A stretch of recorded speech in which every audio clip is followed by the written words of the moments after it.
Falling leaves, rising light. All rights reserved copyright.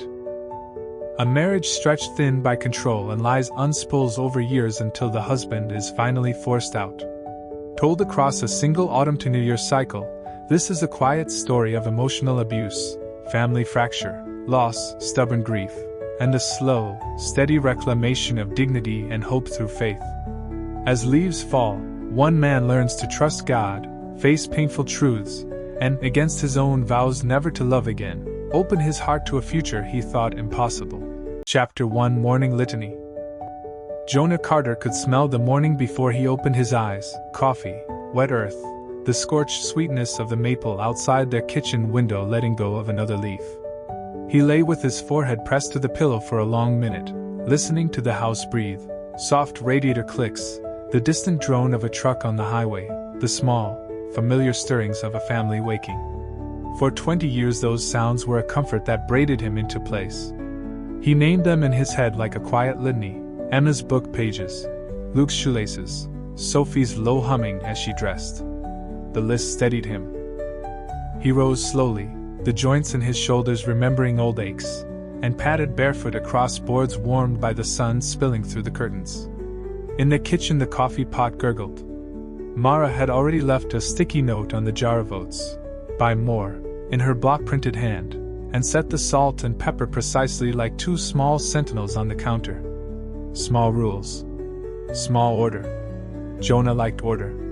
He liked the ritual of the morning, the quiet clatter of mugs, the slow turning of pages, the mattress of routine that held the household steady when everything else felt quick and thin.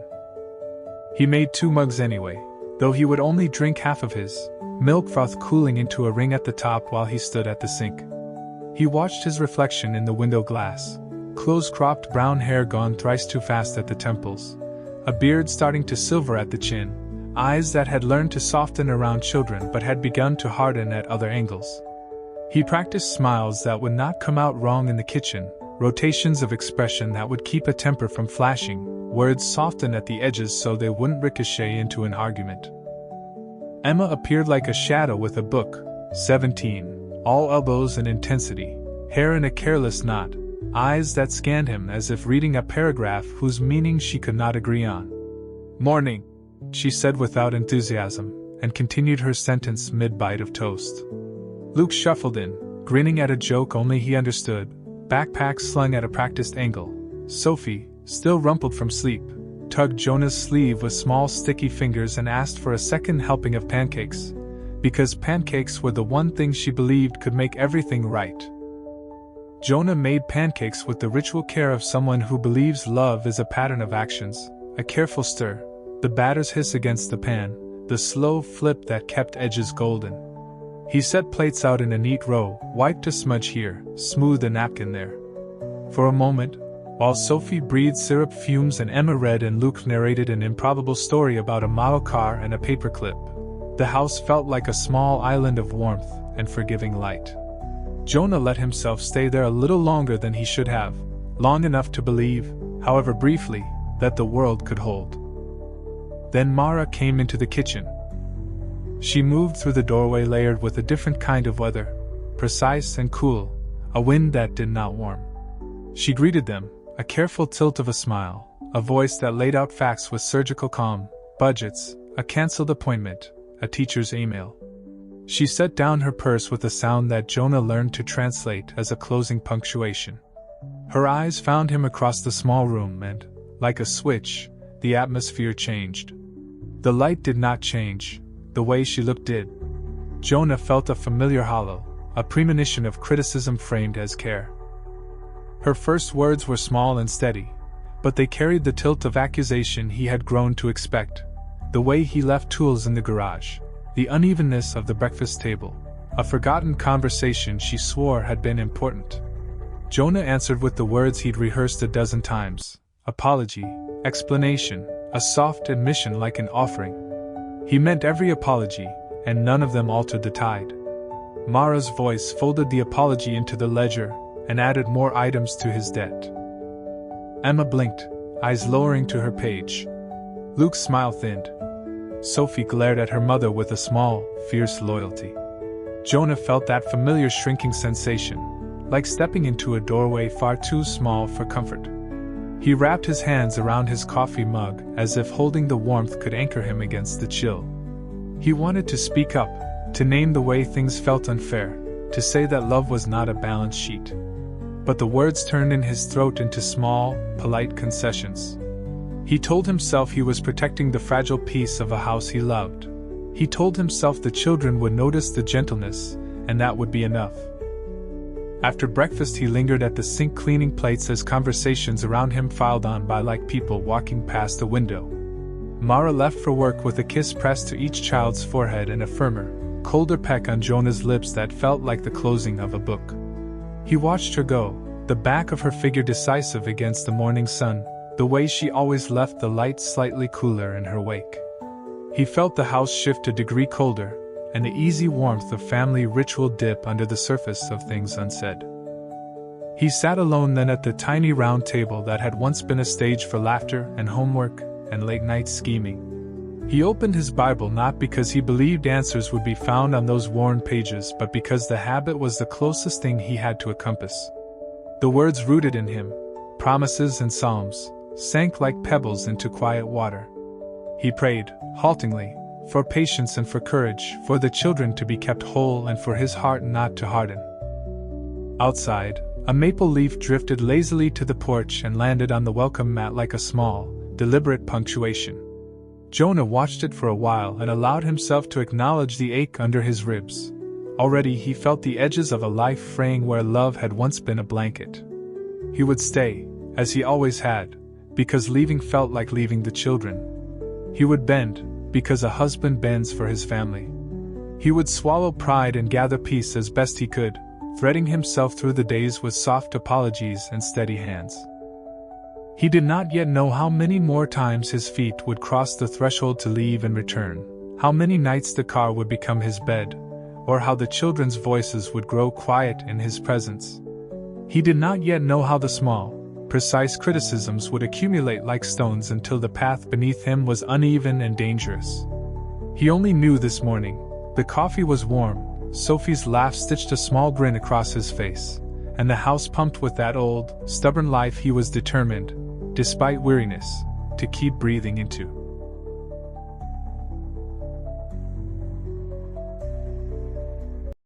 Falling Leaves, Rising Light. Chapter 2, Weathered Words. Mara's temper was weather, sudden gusts that left flurries of accusation, long, low rains that soaked the seams of a day. Jonah learned to read the sky in her face, the compressed jaw when something disappointed her, the cool narrowing of eyes when a memory had been reshaped into a charge. She did not raise her voice so much as she sharpened sentences and placed them with surgical calm. It left him raw in places he hadn't known could bruise. One Tuesday afternoon, he came home with a small victory, a client's praise on a complicated drawing that had cost him nights, and the ache of doing it right. He breathed the praise like air as he walked up the path, hands full of a takeout bag and that quiet satisfaction a hard day's work brings. The house smelled like cinnamon rolls and sunlight. For a moment he let himself imagine a small celebration. Maybe Mara would smile, maybe the kids would crowd the table to hear the story. He set the bag down and opened his mouth to share the news. Mara's face tightened before he reached the end of his sentence. "We need to talk about the credit card bill," she said, flat and finished. "You've been overspending on tools again." The words fell like a lid over the moment. Jonah's praise curled inward, folding into the ledger she already carried. He tried to show her the email on his phone, proof of the client's applause, but the small screen felt insignificant beneath her certainty. She read his explanation as defensiveness. She catalogued his late nights as neglect. She framed his pride as arrogance. Her fingers tapped the table in a rhythm that said the conversation had closed. The facts were theirs, his explanations were his burden, and anything he said would be read through the lens she'd chosen. He watched Emma cross her arms and look away, the way teenagers learn to protect fragile loyalties. Luke's grin went thin. He retreated to the garage with the excuse of working on a model. Sophie's small face crumpled, torn between her father's bright news and her mother's prim instructions. Jonah felt like a man handing out flowers while the room was already set with frozen statues. He began to catalog the moments, small and heavy, that made up the terrain of their days. Mara's criticisms were rarely explosive. They were precise, methodical, and relentless. She rewrote his motives and then read the new version aloud until everyone accepted it as history. She compared his warmth to a standard she alone defined. When Jonah flinched, she called it weakness. When he defended himself, she called it confrontation. The effect was cumulative, a slow erosion rather than a single catastrophic event. At night, when the house grew quiet and the kids were tucked in their rooms, Jonah lay awake tracing the edges of each interchange. In the dark, he replayed his own words, searching for a point where he could have been kinder, firmer, different. He prayed for patience and for wisdom. He prayed for the kids, not just for their happiness but for truth to find room. He wanted to speak plainly without the conversation detonating. He wanted to stand without the world tilting into accusation. Sometimes he tried to talk. Once he asked Mara if they could go to counseling together. Her answer was a thin, incredulous laugh and a comment about public displays of weakness. Another time, when he suggested a weekend trip to reconnect, she replied that he was being melodramatic and that they couldn't afford it because of his purchases. Each attempt to forge a bridge was turned into proof that the bridge was unnecessary, or that he had tried to build it for the wrong reasons. He learned to soften his tone into something unthreatening. He practiced disclaimers and short apologies that would not be seized and amplified. He rehearsed sentences that would deflate before they could spark. A man can grow used to bending his speech until it resembles something else entirely. Not honesty, not silence, but a carefully curated performance meant to keep a fragile peace. Jonah grew adept at that quiet architecture of self-effacement. And still, when Mara's words landed in the children's ears, they became contours in their emerging sense of who their father was. Emma began to refer to him in private as distant and clumsy, with a certainty that surprised Jonah. Luke mimicked phrases Mara used about not being present. Sophie, the youngest, asked one afternoon with a face like a question mark, "Why does Mommy say you get mad?" Jonah's heart folded small when she asked. He knelt to her level and answered with the simplest truth he could manage. But the truth felt threadbare against the weight of repeated accusation. Outside the house, under the ordinary sky, Jonah tried to hold hope like a lantern.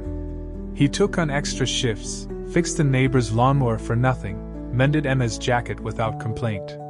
He banked small kindnesses like someone saving coins for a future he had not yet allowed himself to imagine. Each act felt like an offering he could keep safe even if the house shifted under the weight of Mara's narratives. That winter evening when Mara locked him out for the first time, it did not feel like a single dramatic ending so much as the closing of one more door.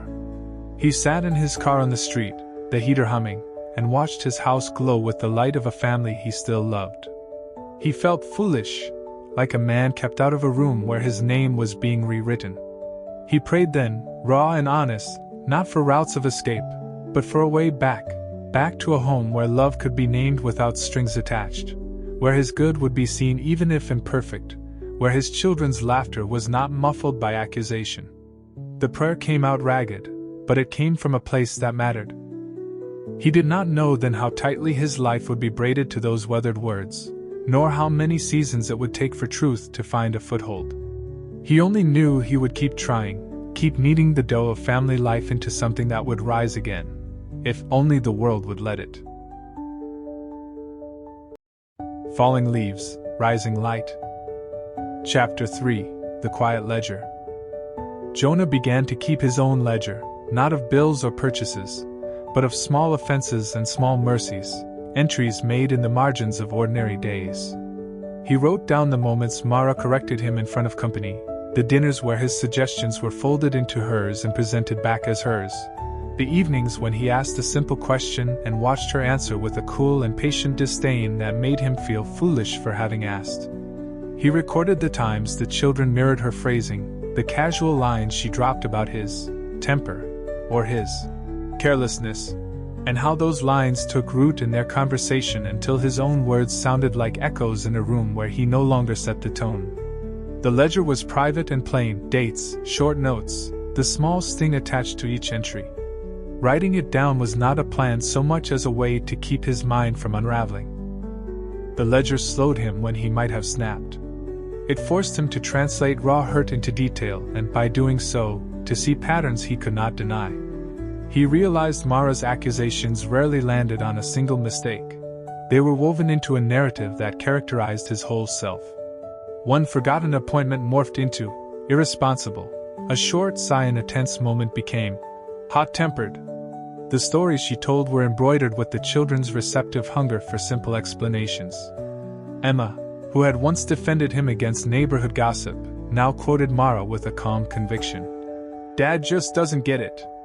Luke, who had been prone to late-night confessions on the passenger seat, began shutting the windows on conversations and driving longer routes alone. Sophie, with the fierce and uncomplicated love only a child can give, began to ask questions that showed her confusion. "Did Daddy do something wrong, Mommy?" When Jonah tried to set the record straight with small facts, showing receipts, timelines, or little gestures that proved his care, the attempt often felt like speaking above the hum of a machine already tuned to another frequency. Mara would preface her rebuttal with a soft, belittling smile and a detailed, calm account that left no room for his interruptions. The room would close in around him, and the ledger entries multiplied like tally marks on a wall. He began to watch for the ripple effects. Friends who once greeted him with easy laughter now hesitated as if waiting to learn which version of the story they were supposed to believe. Invitations narrowed, casual coffees stopped arriving. School nights that had once included parent volunteers and cheering from the sidelines became spaces where Jonah's presence felt intrusive. He attended recitals and games with the polite distance of someone showing up out of duty, and sometimes he left before the final applause because the evening had become a stretch of unearned vigilance. Some nights, after the house finally fell still, Jonah sat on the back steps with his journal and a mug gone stone cool, and tried to remind himself of points of goodness he knew were true. The way Sophie's hand found his at the grocery, Luke's occasional text that still read like a secret, Emma's laugh when she thought no one heard. He kept those moments in a separate list, small rescue points he read aloud when the ledger's weight made his chest tight.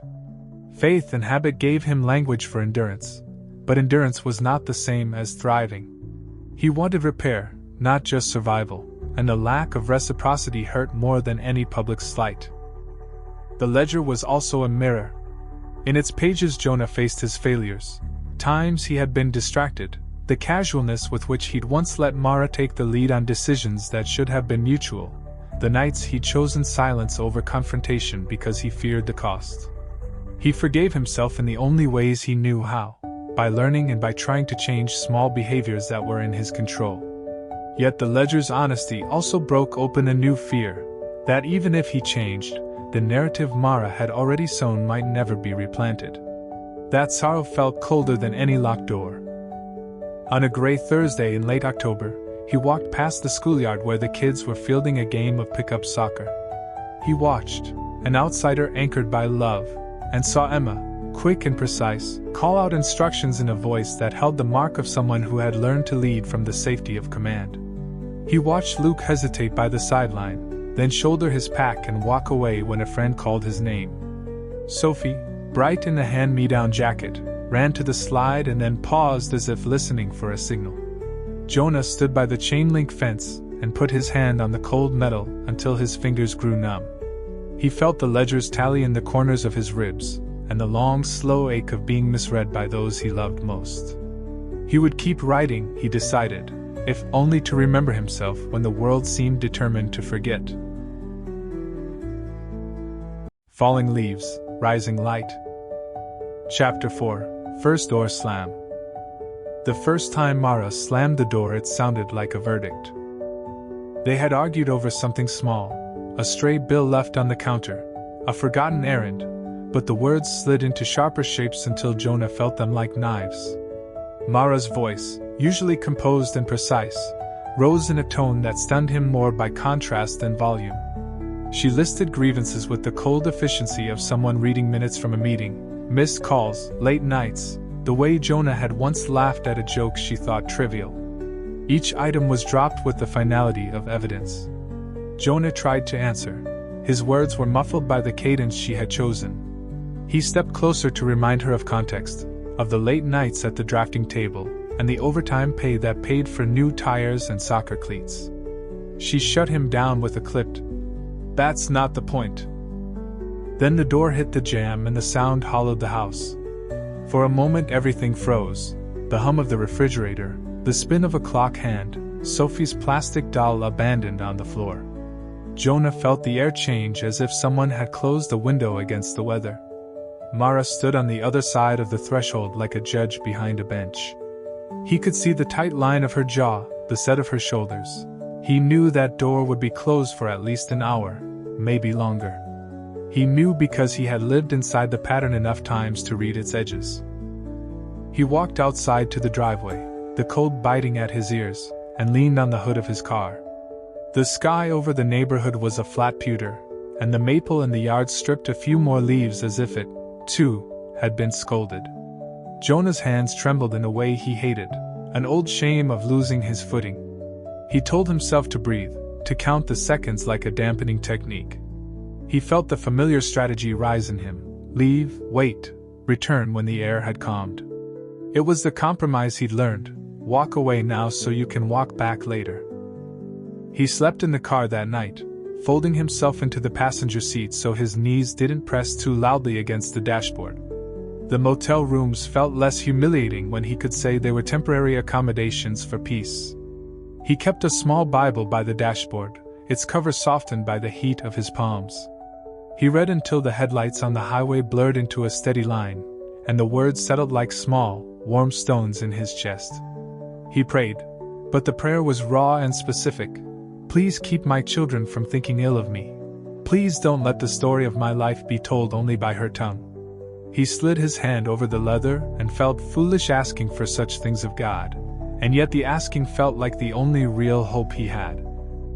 When he returned the next morning, the house held the aftermath of what had happened, a dish still drying in the rack, the small note Mara sometimes left with logistical lists, the damp outline of a towel on the counter. Mara's face was practiced calm, eyes narrowed a degree, voice level. "I'm glad you stayed away," she said, as if stung by him being where he belonged had become a virtue. Jonah swallowed. He had imagined making a case, gentle, honest, pointing to the parts of marriage that required sacrifice and mutual correction. Instead, he picked up plates and placed them in the cupboard, letting the ordinary choreography of dishes and cups be the bridge he could walk across without raising more sparks. That day became a marker in his memory, the first time a door had been used as an instrument of control rather than a boundary of safety. The pattern was simple and cruel: anger, exile, return, small apologies, and a fragile peace that demanded constant maintenance. Each cycle tightened the wire of expectation he felt he must walk: be smaller, be softer, concede before being asked. The children watched, and in watching they learned a map for their own lives: how to navigate conflict by choosing a side and adopting the narrative most loudly asserted. A neighbor, unaware of the currents that ran beneath their suburban calm, later asked Jonah if everything was okay. He smiled the practiced smile he had used so often it no longer felt like his, and said, "Yes, fine." The smile felt like a costume he put on to keep the world comfortable. Inside, he catalogued the sting of diminishing trust and the creeping loneliness that came from being seen as the cause rather than the partner in a marriage that required to. That night, after the kids were tucked into bed with stories that had always been his to tell, Jonah sat in the darkened living room and listened to the house.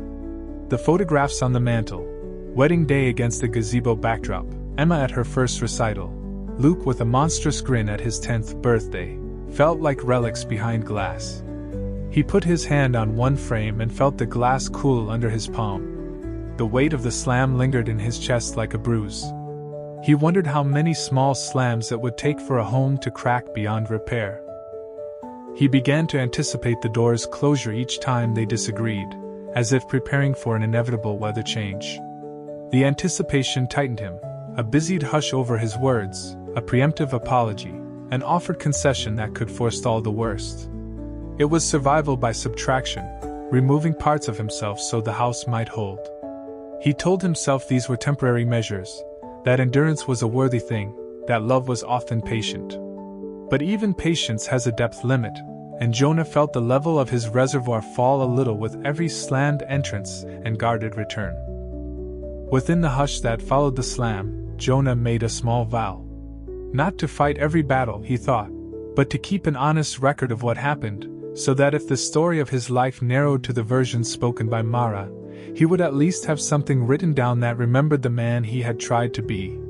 He would keep that record not as proof for a courtroom but as an anchor for his soul, a line back to truth when rumors and retellings threatened to recast him into a single uncharitable role. He did not yet know how often doors would close or how many times he would crouch outside them, but he knew this: the first slam had changed the geometry of their days. The house felt smaller after that night, as if corners had been removed and the space his heart required was now measured in less. If Jonah's story resonates with you, hit like so others can discover it too. And subscribe for more stories that speak to the heart.